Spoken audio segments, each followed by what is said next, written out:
All right, guys. How you doing? Yeah? All right.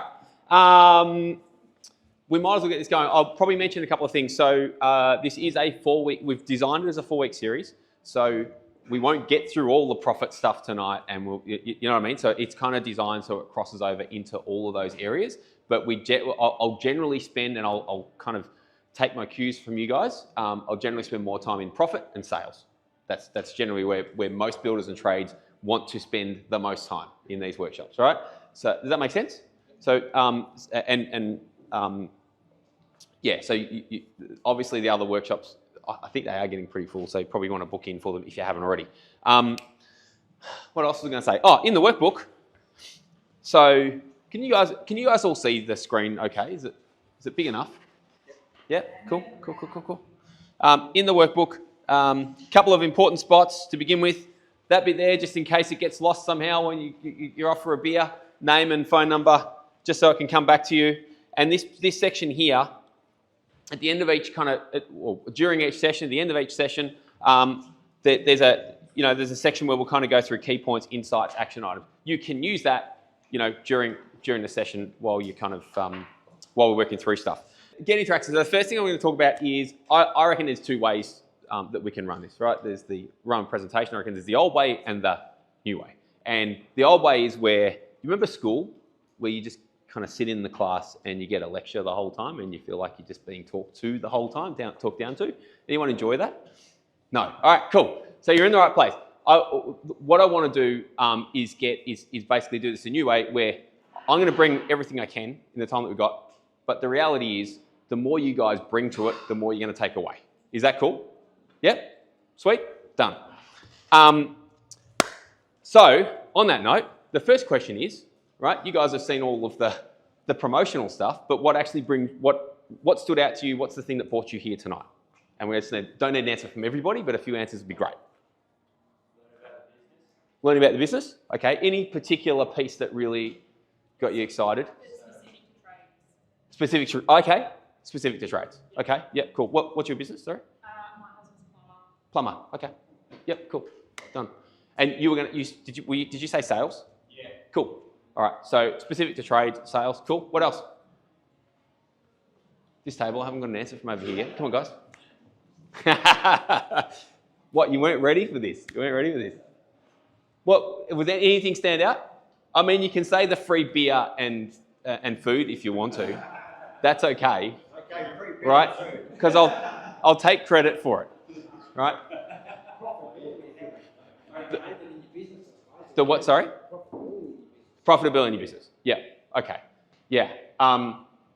It's interesting because a lot of people talk about profit, and then what I really want to go through tonight with you guys is some frameworks to think about profit, if that makes sense. Because we talk about profit and it's like, well, what does profit actually mean? And it's this big thing. It's like, well, hopefully we're left with something at the end of the day, but I want to give you guys some frameworks to actually think about it.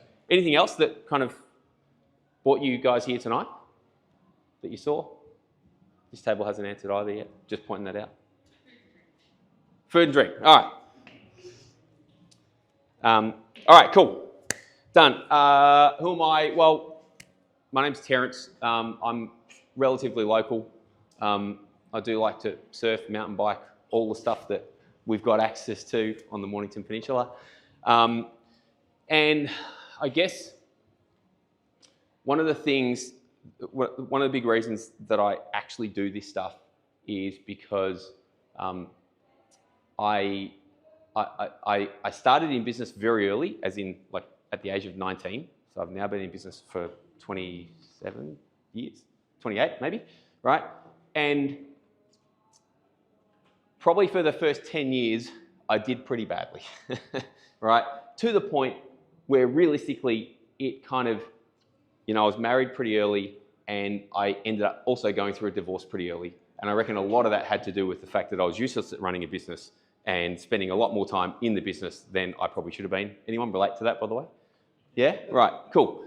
And so I went through this kind of stage where getting divorced, getting really struggling in the business, and I thought, there's no way I ever want to be back here. And what I ended up doing, the story ends up kind of reasonably good. I ended up, I was in a really bad business situation, literally kind of sleeping in my car in the factory that we had at the time, so it wasn't great. But I don't want to make this all about story, but it's like, out of that, I figured out a lot of things. And I made a lot of mistakes, which actually I think the mistakes taught me more than anything else, if that makes sense, right? And so what I managed to do after that somehow was buy a business, build it, sell it for about 18 times that value, right? And then somehow I ended up being a business coach, right? And so that's kind of the briefest version I can give you of my story. But what I really find is that there are a lot of things that I did and I just didn't know. And if I hadn't known those things, it would have made my life a lot easier. So the stuff that I'm introducing you to tonight is kind of the stuff that I wish somebody had shown me when I was younger. Is that cool? All right. I don't want to give you guys too much story there.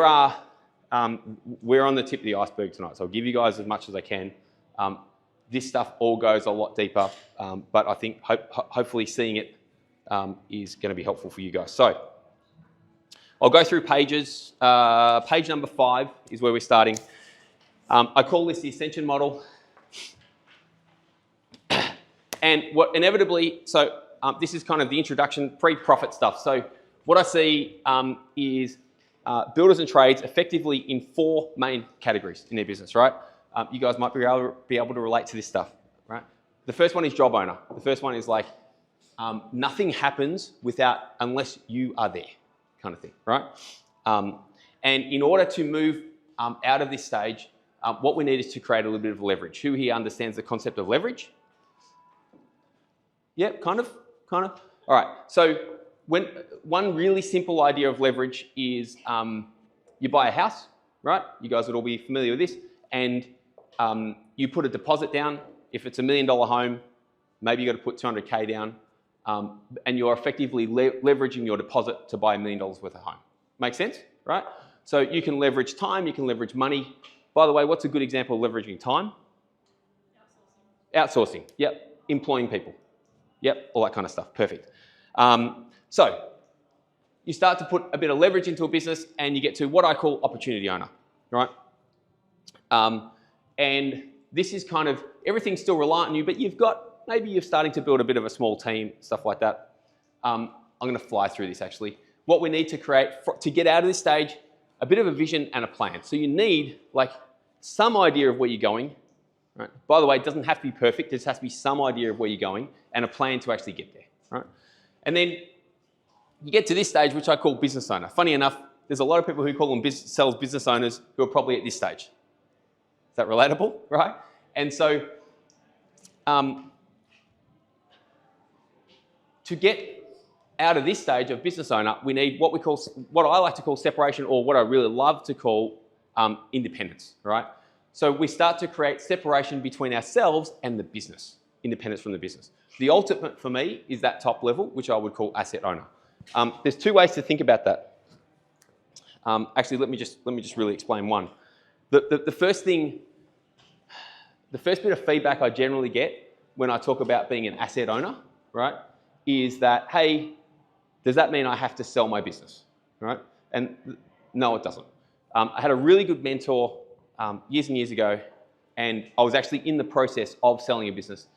And he said, Terence, the business that you can sell is also the business that you'd want to keep. Does that make sense? So building a business as an asset is actually not just about selling the business, right? It's about building something that can actually operate without you. Having a saleable asset is definitely a benefit, but doesn't mean you have to sell it. Cool? All right. So below this level, so if you look at that, if you think about it as like that middle line, everything below this level relies on personal exertion. In other words, you don't turn up, pretty much nothing happens, right? Above the line, you start to be able to operate on what I would call business power. Probably need to put that up there, right? And in other words, the business can operate to some degree without you, okay? And so this is kind of a bit of an overview of what we're doing here tonight. In terms of, let's just talk, actually, I'm going to leave that model there. Does that all make sense? Any questions on that model? Has anyone ever thought about themselves, like, can you see where you sit in that model, is the question. Yeah? Cool. All right. Are you happy with where you're sitting in the model, or would you like to be up a level? Not yet. Okay, cool. All right. I'm gonna hop out of that. I want to get this intro down pretty quick because I think the interesting stuff is the profit stuff, and that's what you guys are here for. The hamster wheel, the next page. Page 6. So, anyone ever feel like they're on a bit of a hamster wheel in the business? Yeah, I can see a lot of smiles. It's like, yep, feeling that. Whenever I have a lot of conversations with people, and quite often the first thing is like, what do you need in the business? And the answer will be something that might be hard to see from there, but the answer is leads, right? Does anyone feel like they would like a hell of a lot more leads? Yeah? All right. And generally like qualified leads, right? Like that's the answer. One of the things I realized is that putting leads into it's quite often the first thing that we want more of, but quite often it's not the answer that we should be looking for first. Okay? Let me explain this to you. So when I look at this, if you just keep pushing leads into a business, who here finds that they're doing a lot more quotes than they feel like they should be, spending a lot more time quoting, right? And maybe their leads aren't converting quite as well, right? Well, that's a sales problem, okay? So there's 3 kind of release points that I've found, like very simple, from the hamster wheel, right? First one's sales. Second one is capacity, your ability to deliver on your promises. In other words, deliver. And the third one is money, okay? Literally going to fly through this. So I really can't see that. So what tends to happen is if you've got a lack of sales process, you'll end up with a lack of time, right? That says no time, by the way, for anyone who's struggling to read that bit. If you're struggling with being able to deliver on your promises, things kind of start to become a bit too hard. And if you don't put all this stuff together, you end up with no life, right? By the way, has anyone in business felt like they've had a point in time when they feel like they've had no life? Yeah? I still are, all right. For most people, I think there's a saying, entrepreneurs are the only people who go into business to work twice as hard for half the money. Have you heard that? Right. So, where are we here? So who here has a streamlined sales process? Like a documented sales process, right? I'll finish that off and then the picture will be better for you, all right? So what I tend to find is that, and this is why one of the modules is attract and convert, right? What I tend to find is that in builders and trades businesses, sales process is virtually absent, right? So it's like you kind of can talk someone through a sale to a degree, but there's nothing documented. You have it's like from the client point of view, they may not know that you've got a process, right? Anyone relate to that? Yeah, you can. In some respects, I understand what you're saying, but in our line of work, I Yep. don't know about other guys, but I am my sales process because Yes. it's me that's doing the sales, and 90% of the time I'm getting jobs. I love it. And the way I Yep. present myself and how What's your business? I'm builder, chipper. Builder? And so chippy, right? But you've got your builder's license as well? No. Not yet. Okay, cool. Okay. Going for it. Okay, cool. Right. All right. That's fair to say, right? Here's the thing, right? When I think about in sales, there's in very basic terms, we're not getting onto the profit stuff just yet, are we? But I want to answer this question, right? When I think about sales, does anyone else feel like that, by the way? Like you are the sales process, right? Yeah. There's 2 sales processes in a business, right? There's your process, and then there's the client's process. Does that make sense? Right? So if you don't have a documented process that you can run somebody through, you are very much stuck with their process, right? And here's what I can tell you from experience, their process sucks. Yeah, right? You already know that. So what I would say is having a process is much better than having 0 process, because then you're reliant on the client's sales process. And go. Does that start from qualifying your leads at the start? 100%. 100%. It starts from the first contact. Like sales is essentially first point of contact, off you go. Right. Go? Yeah, like, I mean, most of sales should be asking questions, right? Now that's like week 3, so like I've literally got some stuff that I'm going to run through with sales, but it's a really important piece that I think, and that's why we tend to spend more time in the money or the profitability and the sales stuff in these kind of things, right? But question is very important. All right, what are we talking about now? Capacity tends to be stretched. Need to bring that back into some sort of balance. I'm not going to talk too much about that because we're not going to go through too much of that stuff, like team stuff. Is not in this particular workshop series. Money. Here's an interesting one, right? For most builders and trades, so money. Think about don't just think about the amount of money in your bank account being average to abundant. Think about your understanding of money. Who here can confidently say they understand the way that money flows through their business? Yeah, that's one thing that I find a lot, right? And that's one thing, that's what we're going to be running through tonight. All right? So, any questions on that? No, cool. Now, where are we? So, that puts us on page 8. I'm not moving too fast here, am I? Cool. All right. Here's a complaint that I hear often. Not sure if I'm pricing correctly. Who's feeling this? Yep. Does that mean that everybody else knows that they're pricing correctly? No. Right. Cool. So probably the majority. Reality is pricing can be your best friend or your worst enemy. And you have to know the game to be able to win the game. Okay? Now the game is really profit. Here's a cool quote. If you don't understand margin, you don't understand business. This guy's got about $200 million worth of businesses at the moment, so I think he's got some idea of what he's talking about. Who here can confidently tell me the difference between markup and margin?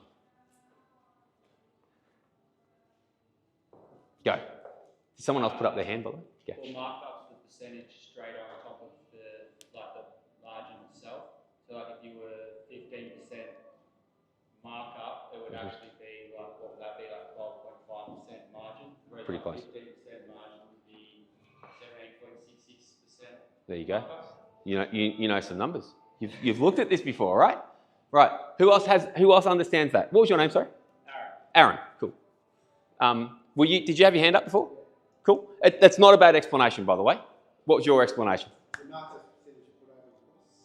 Yep. The margin is what's left over after you take the cost out from sales. So the margin is like the percentage to sales, profit to sales. Yeah, I think you're on the right track there. The explanation, I'm not quite. Hopefully, we'll give you a better explanation. All right. I think it's fair to say, but thank you. I think it's fair to say this is one thing that seems to be not well understood. All right. And here's a bigger question for you: Who here can tell me why it's important to know the difference? Like, why do I care? So you actually know how much profit you're making? That's a fair point. Yeah. Sorry, there was a couple of other answers. There's one from over here somewhere. How much you're losing. How much you're making, how much you're losing. That's fair. Both sides. Good. We don't want to lose money. All right. Who else had an answer over here? Someone? No one. Cool. All right. I really want to answer this question of why it's... I think a lot of people talk about you need to know your margins and you need to know the difference between markup and margin. Not enough people talk about who cares. Like, why is it actually important, right? So, what worksheet? This is page 8, right? We're going to go through a couple of calculations, right? So we look at product 1 here, and we're going to look at the difference between markup and margin. So product 1 costs us $8,000, right? So in other words, think about like materials, contractors, right? Your cost of sales, $8,000. Cool? Right. Then we're going to put a 25% markup onto that, right? So we're selling it for 10K, right? This is really easy. This early piece, right? So that's a 25% markup. Okay? Markup is simply the process of putting a percentage on top of your cost of sales. It's simply that process, right? And hopefully by the end of this, you guys will be able to teach someone else to do it. What is that in terms of, probably you're not allowed to answer, because you might know the answer. Aaron, what's that? 20%, right? So now I think I should take you out from answering the next one as well, all right? So 20% margin, right? Why is that? So what you'll notice is it's the same amount of money, right, to begin with. So it's 20% margin. The only difference between markup and margin is actually the way it's calculated, right? So let's say you put, in this case, you put 25% markup on this job. That ends up being 20% margin, right? Really simple. Builders in the room, who are you? Yep, cool. All right. I had a chat with a builder yesterday. I don't think he's here tonight. And he wanted to come to one of the workshops. He missed out on being able to book in. And I said, well, I just asked him a simple question: do you know your margins, right? And he said, yeah, I know my margins. All right, cool. Let's have that conversation, right? So we ended up in this conversation. Now, when you guys sign a contract, right, a fixed price contract, right, it's already agreed what the variation margin is. Agreed? Yep? Cool. So, and he said exactly the same thing. By the way, what's a reasonable variation margin? Standard one. 20%? 20%. I think in the HIA contract, something like that's 20% normally, right? As a standard margin, you can adjust it, right? So I said to him, so great. Because one of the big things we talk about, we'll talk about markup and margin, but one of the big things is like, I can't just go and charge the customer more, right? Just because I want to put more margin into it, right? Anyone getting that feeling? Yeah? Right? Okay. So you have variations there as part of your contract, which means you sign it and then you do variations, that's already there. And then I said to this guy, so if you do $100,000 variation, how do you calculate that? Right? He said, well, it's easy. I just get $100,000 worth of cost to you, cost of sales. How do you calculate what the variation is? He said, it's easy. I get the 100K and I put the 20K I put 20% on top of it. My 20K on top of it. I said, well, you've just done yourself out of $5,000.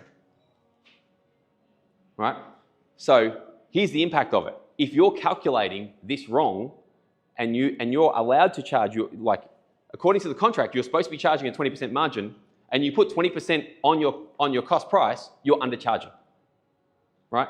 You don't have to sell anything anymore. You don't have to do anything. Like, you literally should be charging 125K for that transaction. Does that make sense? Right? And so that's why it's important. And I'll show you a couple other reasons as well. Right? Does anyone feel like they're charging margin the wrong way right now, by the way?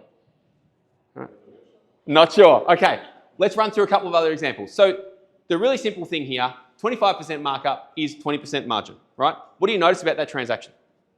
When you look at those two, it's the same product. It's the same example, right? What do you notice about it? Yep, so margin is a lower percentage. Perfect, yep, that's true, right? What else is noticeable? One's working from the finished product, from the finished value down. 100%. The other way up. Yes, you're gonna be right onto this by the end of tonight for sure, right? That's 100% correct, right? It's like simply one is cost up, the other one's sales price down, right? Right. What else do you notice about it? There's one more thing that I really want to touch on. The same amount of money. The actual amount of money is actually no different, right? It's the percentages. The percentages are different, okay? All right. And we'll figure out why that's important as well soon. Product 2. Let's do a slightly different approach with this, right? So product 2 has a 50% markup.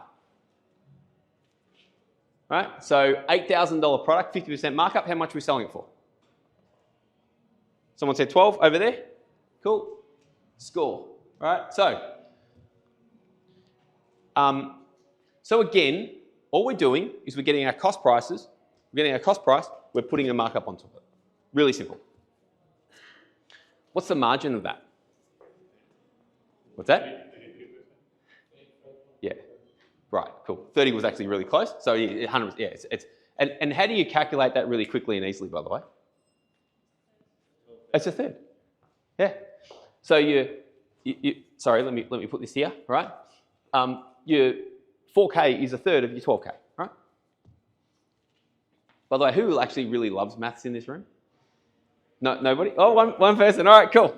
All right, so again, right?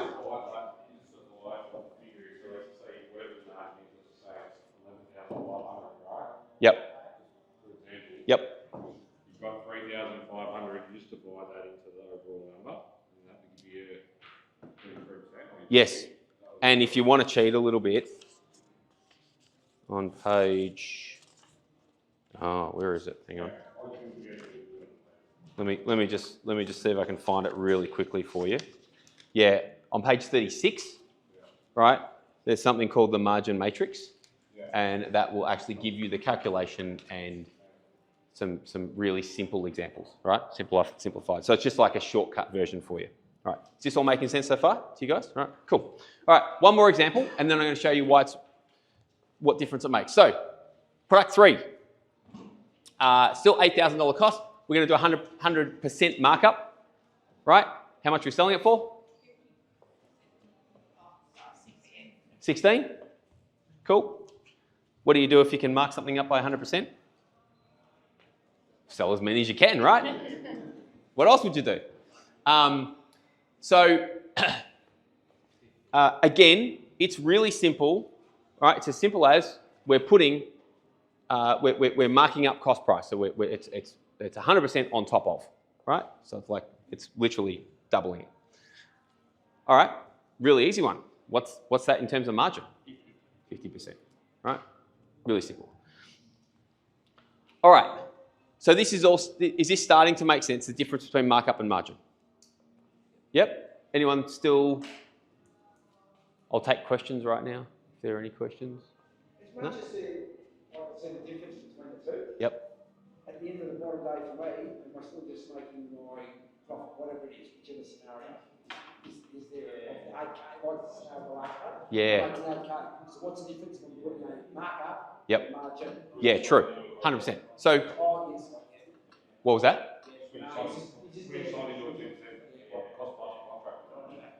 Yeah, correct.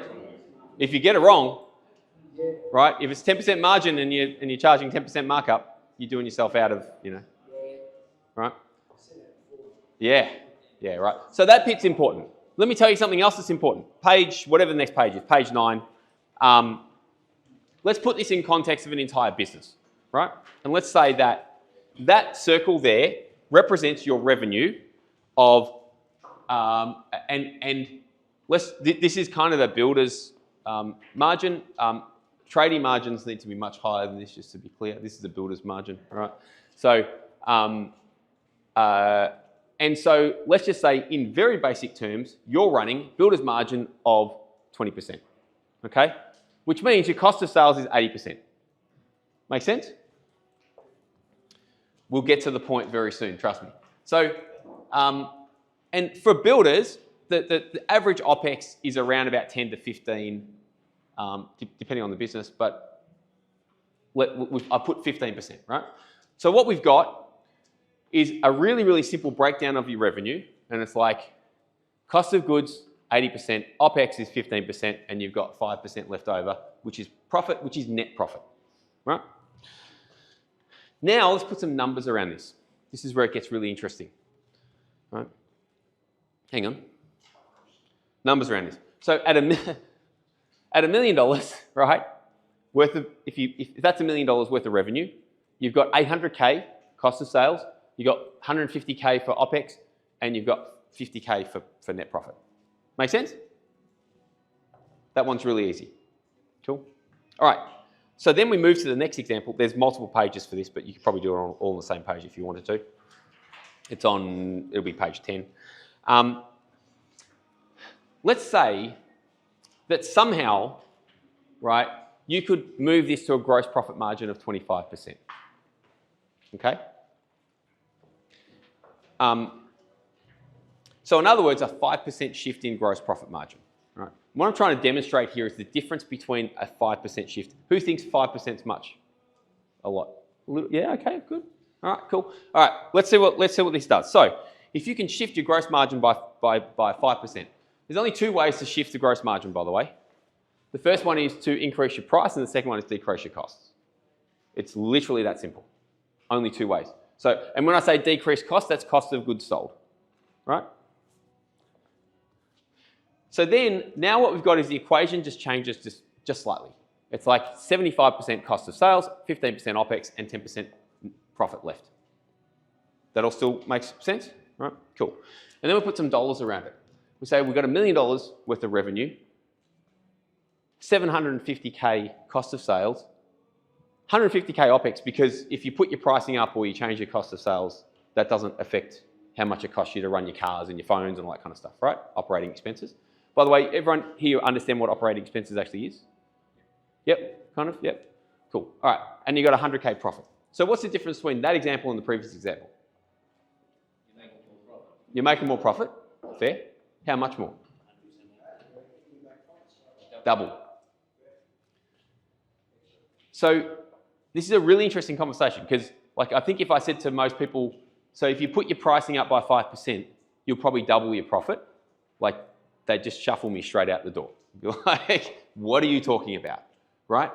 And so that shift, quite simply, and the first numbers I gave you are pretty common when I kind of first look at businesses. That shift, like literally, you have doubled your net profit with a 5% shift in gross profit margin, right? This is why it's so important to understand what your margins are. This is the stuff that probably people aren't being told enough. Make sense? All right, anyone thought about this before, like this? Because it's a really simple model. Yeah? All right, any questions at this point? No? We'll continue. Last example, and this we're just building on the other example, right? It's on the next page. What would happen if we could move that gross profit margin to 30%? And let's just look at what the difference actually is. At 30%, if you still keep OPEX about the same, you end up with that breakdown, 70, 15, and 15. You put $1 million, put that through $1 million business, end up with 700 in cost of sales, 150 in OPEX, and 150K in profit, and you've done what? How are you bringing your cost of goods sold when you're trying to find better prices? Yeah, so good call. So technically, I've tried to keep that model simple by saying it's $1 million, right? If you really modelled it and you said, well, maybe that means I put my price up by 5% and save 5% on cost of sales, or I've just put my pricing up by 10%, right? In reality, but that means that the numbers start to get messy and probably more difficult to understand. What it actually does mean, if you put your pricing up by 10%, you're actually making more than that 150K net. Make sense? It's actually a really good question.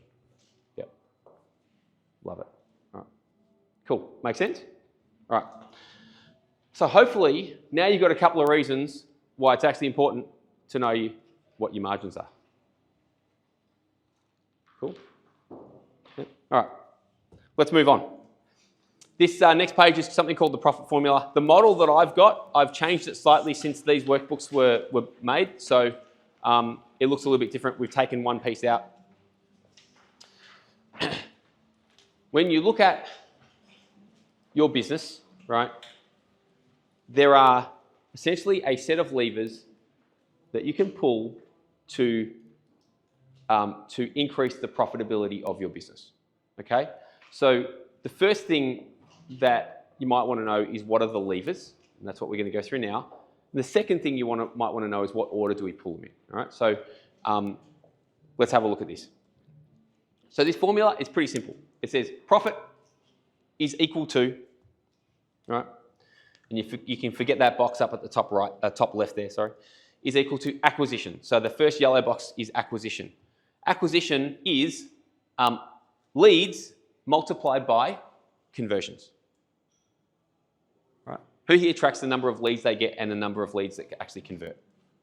Awesome, okay. What's your business? Landscaping. Landscaping, okay, awesome, nice.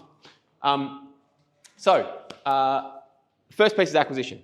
Then you multiply that by transactions, okay? What do we mean by transactions? Well, we mean simply price times margin.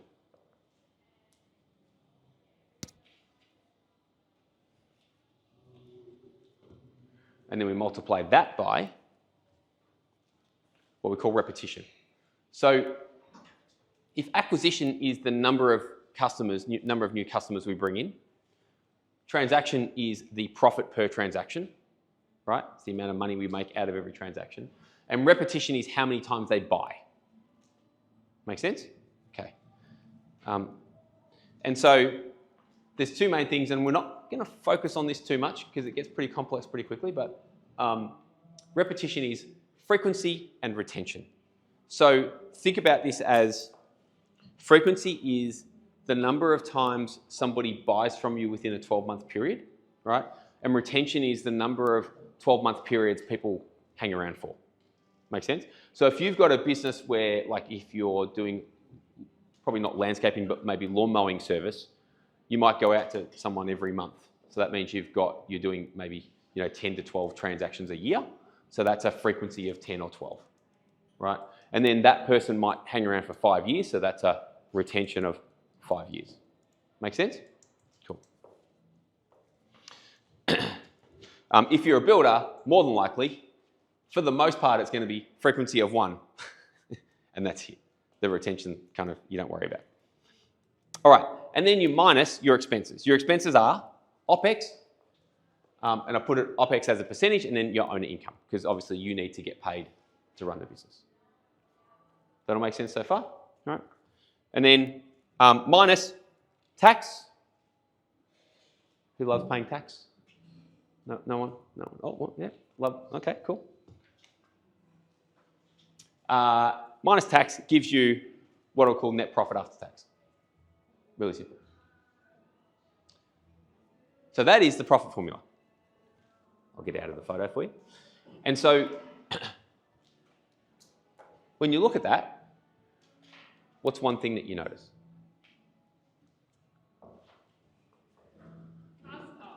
Go for it. Why is it price times margin and not price times markup? That's actually a really good question. I like it. Because when you look at price is the total price that you're charging for something, right?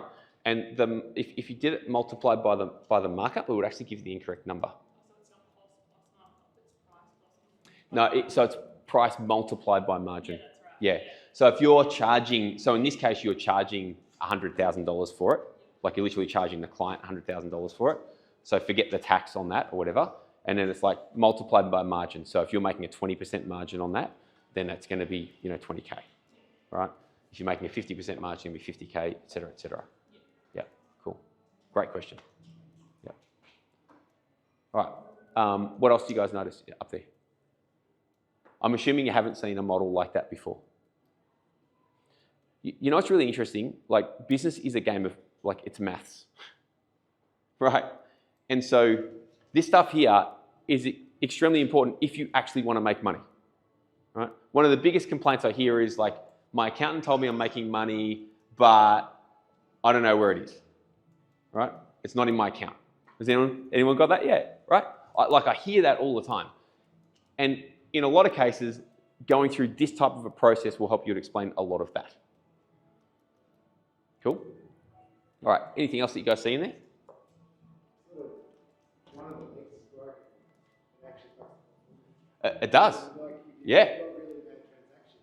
Yeah, The low number, it actually affects the risk. that's a great point, right? Everyone hear that? So if one of those pieces is not working properly, it'll break everything. Breaks the entire business. Yeah. Right. That's awesome. Thank you. What else do you notice? There's a lot of silence, a lot of deep thinking. All right, here's a couple of things you can look at. When you actually break it down, there's actually only 3 ways to grow a business, right? You can either acquire more customers, right?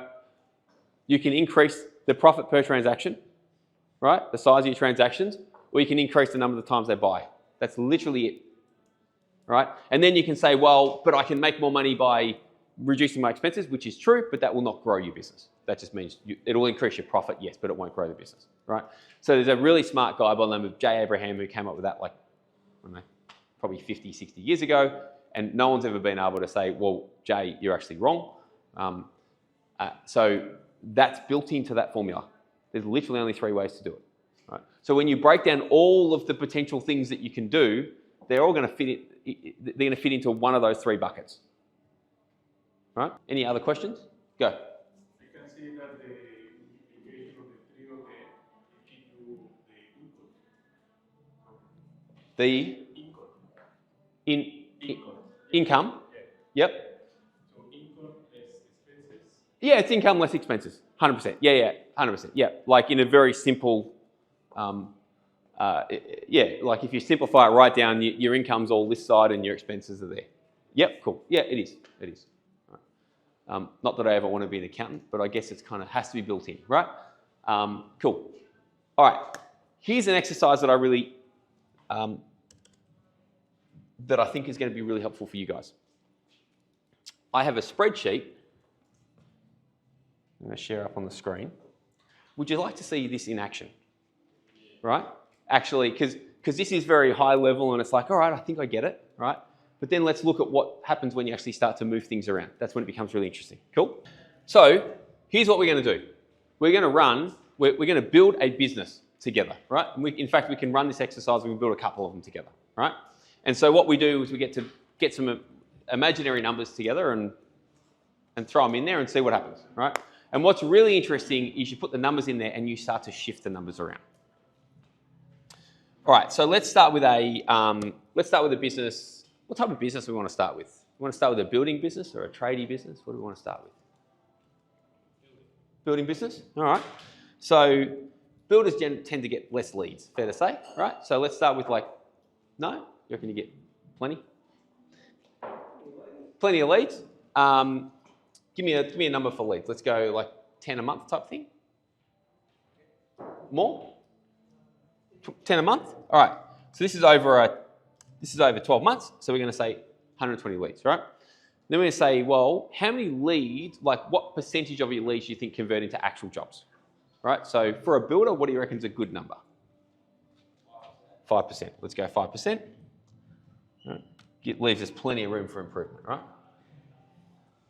All right, and so average job size, this builder, like, are they doing $1 million jobs or are they doing like 250K average, right? And average means like if you're doing,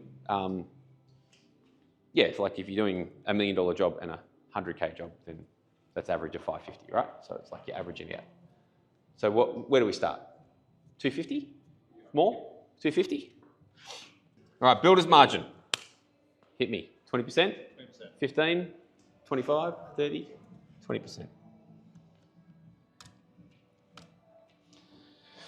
20%.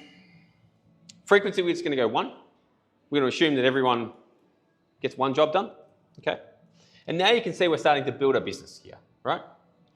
And what about our OPEX? I've set at 15% for this business, right? I can set it lower. So at the moment, we've got OPEX. So that 15% equates to about 225K, right? Do you reckon 15% or less or more? Start off at 15? Start off at 15. And then we need own income, right? And so builders should really get paid a decent amount of money, shouldn't they? Right. What do we want to start with? Own income. Over 1 year. Yep. 100, 120, 250.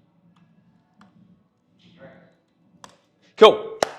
So when we put this business together initially, it's actually not profitable, right? And what we might say is it's a small builder, maybe they've got lower OPEX. So let's start the OPEX at 15%. Sorry, 10%. I don't know what I was talking about there. Right? So now we have a business. You know what's really interesting about this? Who here loves looking at their P&L? No, one person, a couple of people, right? What's really interesting about this is that all this stuff is actually, for the most part, most of this is actually in your P&L. Most people hate looking at their P&L. This is a much better way to look at it, right? It's a really, really simple way. I can pretty much look at any business and figure out what needs to be fixed very quickly and easily using a formula like this. So now let's have a conversation. What do we fix first? What do you reckon is the big problem we want to fix here, guys? Conversions? Yep. Cool. So conversion rate? Yep. Does everyone think conversion rate? Who else has got a different opinion to begin with? Margin? Okay. So quite often I'll get someone come to me that got a business that looks something like this, and the first thing they want is, guess what?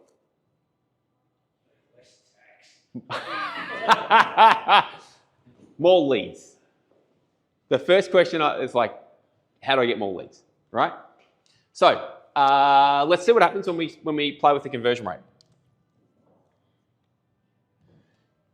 What do you reckon we can, 10%? All right, cool.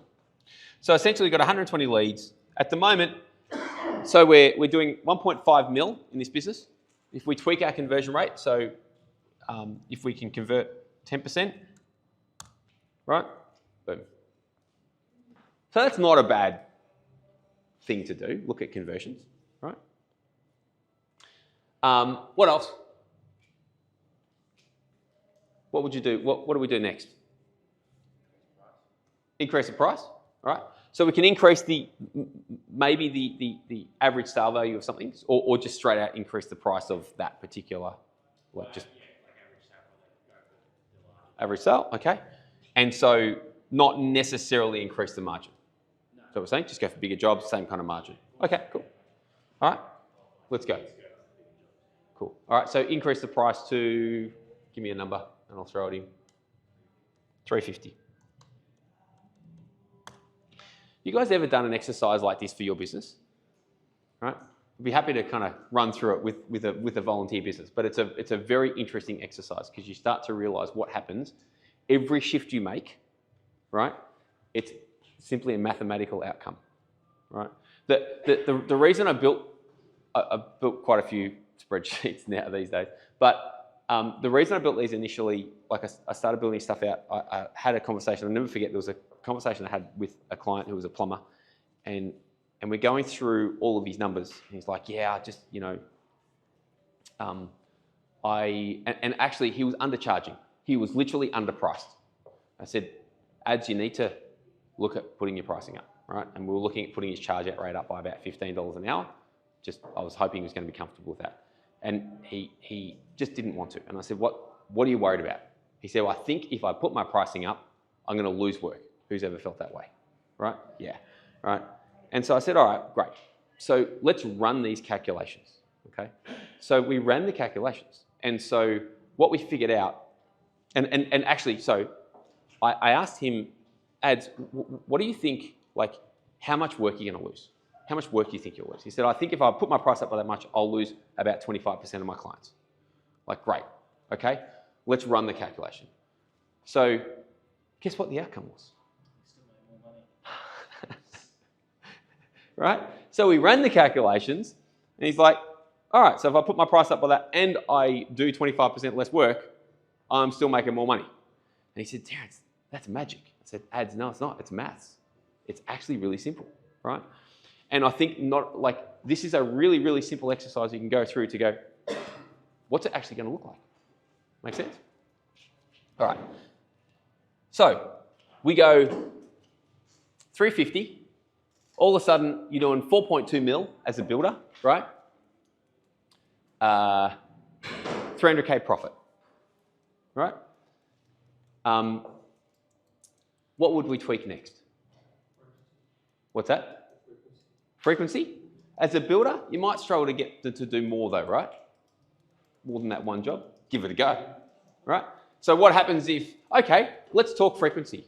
There's a couple of different ways you can approach frequency, right? Because one is, what about if every 10 clients, if you ask every client for a referral, right?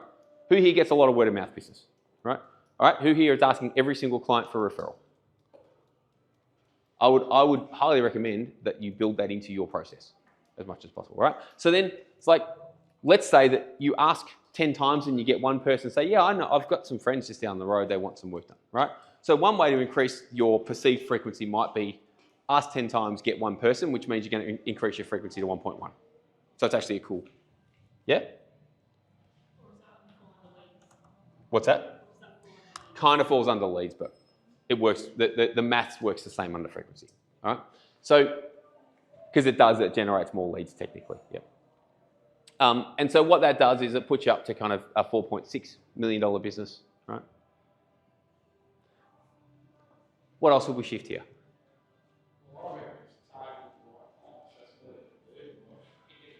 Picking your right clients?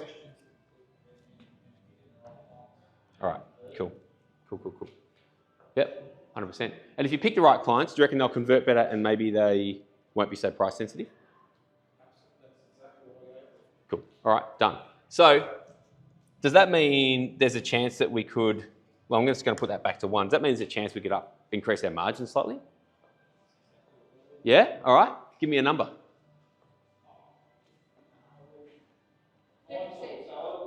30%, that's huge. It's not the same. It's exactly what I do. Yep. Half my workload, they're the same. Okay, yep. So let's just test what happens. Let's put some numbers in, right? The great thing about this is we don't have to apply it to the business yet. We just apply it here and see what it looks like. Yep. Interesting thing with building businesses actually is that quite often we think that we need to do like quite a large amount of revenue to make a decent amount of profit. So I get a lot of conversations with builders, and it's like, how much revenue do you need to make to get the profit? Like, how much profit do you want to make, and then how much revenue do you think you need to make to make that amount of profit? And the answer might be, I want to do $5 million worth of revenue, and I might make $500,000 worth of profit, right? Something like that. Yep. And what's really interesting is, like, I've got builders who are doing 500K profit off from like half that. Make sense? And so what really matters, like the revenue metric is a bit of a vanity metric. It's like, hey, I did $5 million last year. But what you really want is the profit metric. Yeah. All right, cool. All right. Let's just say we can increase our margin from 20 to 25%. Fair? Let's see what it does. So we're at 4.2 mil and 300K profit.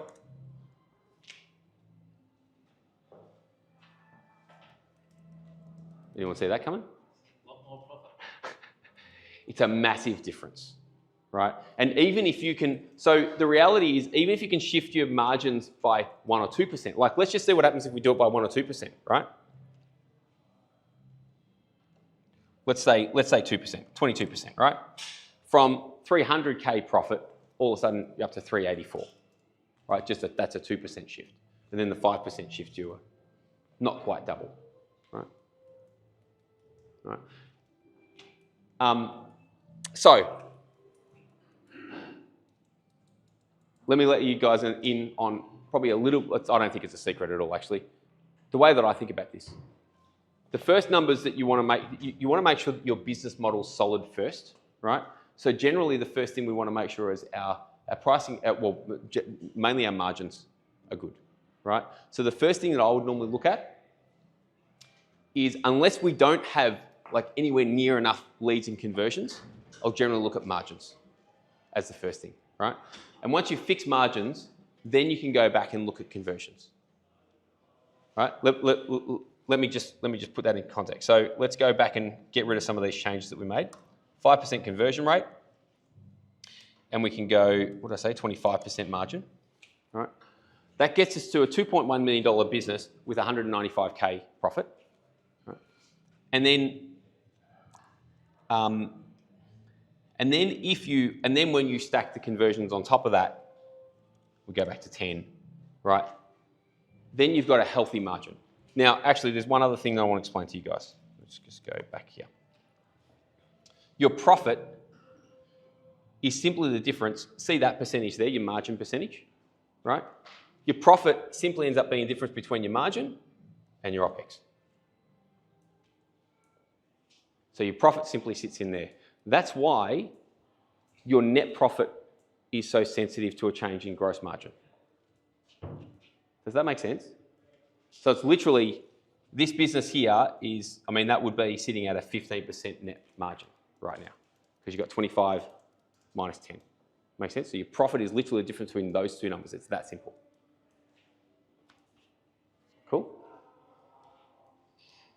I'm assuming no one's explained it to you like that before. Does it seem any simpler, or have I overcomplicated it?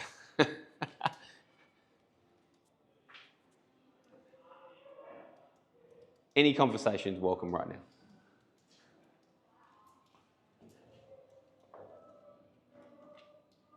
If you're not increasing the conversions and just lifting the profit margin, Yeah. your expenses are going up.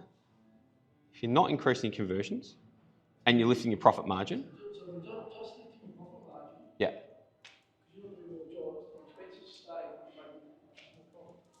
yeah, So it balances like that. it does. Yeah. The interesting thing is that then once you've got a profitable business model, like then you can start to push more work through. So normally we're looking for more leads up front. You really want to, it tends to be the opposite way. It tends to be the things we normally focus on first is making sure we've got good margins. Then we look at sales, as in conversions, the leads that we've got, and then, because you can build out of this, what we've got here, you can actually build a hell of a business if they're your starting numbers. Cool? That just simply calculates tax percentage and net profit after tax, right? And so, all right, here's another little thing that might be a bit of a takeaway, hopefully. Who here does tax planning sessions with their accountant? Cool, couple of people, good. All right. So generally, by doing a tax planning session with your accountant, you can hopefully, not always, hopefully reduce the amount of tax you're paying. There's different, I'm not an accountant, I don't want to be an accountant, right? Go to them and they might be able to help you to actually reduce the amount of tax. But quite often I've seen clients walk into those meetings and then walk out and they've somehow deferred or reduced, like minimized their tax by maybe 5% or something like that, right? And so I put the tax piece in here so that you can see what difference it makes. And it's actually, tax planning meeting takes about an hour. And so if you can reduce your overall, what I call your effective tax rate from say 25% down to 20%, what was that before? Let me put it back. So from 146K, if you can push that down to 20%, legally, of course, I'm not trying to do anything illegal here, right? Yeah, up to 156. So I guess one of the things with that is just, it's actually really worthwhile. A lot of people think that going into I used to think that going into tax planning meetings with accountants was a bit of a waste of time. I would say it's probably like, there's not too many places you can do an hour or two's worth of work and make an extra 13K in business. Fair to say, right? So definitely worthwhile. If you're not doing it and you are actually making a profit, it's definitely a worthwhile activity. Cool, let's run some numbers. I love doing this. So maybe 30 30 leads? leads? In 12 months? Yep. And conversion will be Maybe maybe 50%? 50%. Okay. Average size of the job, do you have any idea? Maybe 650? Margin? 20%? Just one? Cool. Any idea of your OPEX percentage? Be more than 10%. Probably maybe 15? 15? Okay. And I've left owner income at about 120. Move that. But this is telling me, based on those numbers, you're getting about a 9. You've got almost a $10 million a year business. That's not it. Right? And this is one of the really interesting things. When I actually run people's numbers through this, like the numbers that I initially get are normally not accurate. Right? They're normally kind of overstated in some way. So which one do you reckon needs to be corrected here? Well, we definitely are not making, if we don't have 10 million a year, that's for sure. Yep. So, Do you reckon? our transaction would have to, it's hard because we do some jobs which are Yep. and some jobs which are Yeah. 50. Yep. And the way to calculate that is really simple. Actually, it's like if you look at the number of jobs that you do, it's just simply you. I'm at 10, What's that?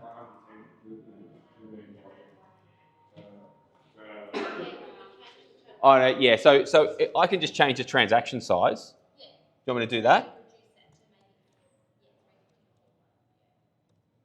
Reduce that to maybe, 350K. How about that? Closer? Closer to the mark. Okay, cool. So that means your average transaction value there, 350K. And so essentially each one of these, what we're basically saying is you've got 15 new customers, right, every year, right? So you're doing about 15 jobs. Your profit per transaction is 70K, right? One transaction per customer. Your OPEX is sitting at about 907 in that case, right? And then the next question is, all right, well, let's look at some shifts then. I like doing this, right? So before you came here tonight, what's the thing that you thought you might want to shift first? Definitely our operating expenses. You wanted to move that down? You need to reduce that, okay. So a shift in OPEX, so at the moment, this is showing a net profit of about 142 before tax, right? So a shift in OPEX of about, say, 2%, right? Brings you back to 13%, right? It gives you close to an extra 50K, right? Interestingly enough, so the most sensitive numbers are going to be margin, right? OPEX sensitive to a degree, margin's really sensitive, and generally after that, once you've got your margins right, your conversion rate's really sensitive, right? So if you said, okay, I want to reduce my OPEX, that's fine. And then do you think you could improve your margins? Yeah. So if you could do 2%, 5%, 2%, 22% margin. Margin, not markup? Yep, cool. All right, so that's it, all right? So you can automatically see, so this is essentially just a decision-making tool. It's like, what are we aiming to do? What are the things that we really want to shift, right? And so automatically you see that margin is going to be the most worthwhile thing to do, one of the most worthwhile things to do. There's other things we can do, obviously, right? And so then what's interesting there is that, well, let's see what happens when we put a 25% margin on it, just because we can, right? Yeah, so we went. Oh, yeah. And more than likely, more than likely that's possible. Now, I don't know your business that well, but more than likely I've dealt with a lot of different businesses, and a 5% shift in margin is something like we do pretty regularly, right? And so let's just put that back to 22% and say that's what you're comfortable with, right? Still 350, right? It's better than the first number, right? And then what's interesting is if you wanted to look at getting more leads, your conversion rate looks okay overall, right? But you could say, well, maybe we push our conversion rate up a little bit. We can get better in our sales process. Your sales process will tend to increase conversions and increase your margins, like help you to increase conversions and margins. Let me put it that way, right? But then every time you throw some more leads in, they become more valuable. This is one of the things I kind of, when people talk about marketing, I need more leads. It's like, well, if you're not converting that many leads, then you're actually just wasting a hell of a lot of money, right? So the better you can get at conversions before you start to throw more leads in. What numbers do you want me to change? I just want to get us to a point where we're not working as hard as we are. Yep. For the same profit, we just want to find the sweet spot. Yeah. Looking at that, margins is definitely something you want to be looking at. Let's see what happens if you shift your conversions up a little bit. Let's say that's 60%. That's helpful, right? It means that you're doing 18 jobs instead of, I think it was 15 to begin with, right? So if you can shift your conversions up a little bit, and then what happens when you throw more leads in, let's just say you get another 5 leads a year, right? Right? Then it starts to really have much more of an impact. Does that make sense? Now, quite often, before people see this, they're trying to do the wrong things first. This is about make decisions, do the right things first, focus in the right areas first. It's that simple. Cool? On the next page after that, what I'd love you to do now is have a think about your business. And I don't know how well you know your numbers, and maybe you don't know them that well, right? I want you to have a bit of a think about like what are the levers that you think you might be able to go and kind of, you know, play with next in your business, right? So what are the things? So hang on, I need to actually share a different screen. So now that you've seen that, what are some of the things you might be able to do? So it's a worksheet. So insights from that exercise, right? What are your biggest insights? Where do you think your biggest opportunities are now once you've seen that, right? So there's a couple of areas for that. And then impact, what are your top three? So if we look at the top three profit accelerators being the leads, conversions, price, margin, frequency, all that type of stuff, right? What are your top three? If you don't have a top three, if you just got a top one, that's fine. Just put that in, right? And then implementation, what projects do you think you can work on to move the levers, right? Does that make sense to you guys? All right, I'm going to give you guys a few minutes just to go through that. This is technically a workshop, so I want you guys to actually take something out of this. Who's actually written something down that you'll be happy to share? Go, Zach. Yeah, obviously the margin that's quite interesting. Probably getting asked more often these days. Like, if I do a pricing, what my actual margin is. Right. Like, probably basing that and reporting incorrectly. Yeah. Oh, that's interesting, right? So you're giving them the wrong number, essentially. Yeah, right. Okay. What's their reaction to your margin, by the way? Like some people, depending on who it is, like if someone in the game, like developer, like they probably try and bluff a little bit. Around this mark. Yeah. So it's probably standing strong on that, and like in my side, like I'm probably, You're not even giving them the right number. Yeah, that's right. Yeah. So it's interesting that. Just yeah. Like, has it ever been explained to you before? I know we've had this conversation. We probably have, but it's like it's interesting because it's like one of those things. Sometimes it's difficult to get your head around the first time. You know what I mean? Yeah. When you see it physically on paper, it's a lot easier. It is easier. That's what the models are there for. Does anyone else get asked what their margins are sometimes? Especially builders, I find. Yeah? No? Yeah? Yeah. So the best response that I've kind of heard for that is responding with your net margin, not your gross margin. So you say we work our projects to a 10% net margin, right? And 10% sounds like a reasonable amount of money for you guys to make, and you only make the net margin anyway. That's the reality of it. Like you don't get to keep the entire gross margin. So that's probably a better answer for you to give rather than saying, oh, I'm working on a 25%. What answer are you giving him? You saying 25? Nah, 20. Okay. Right.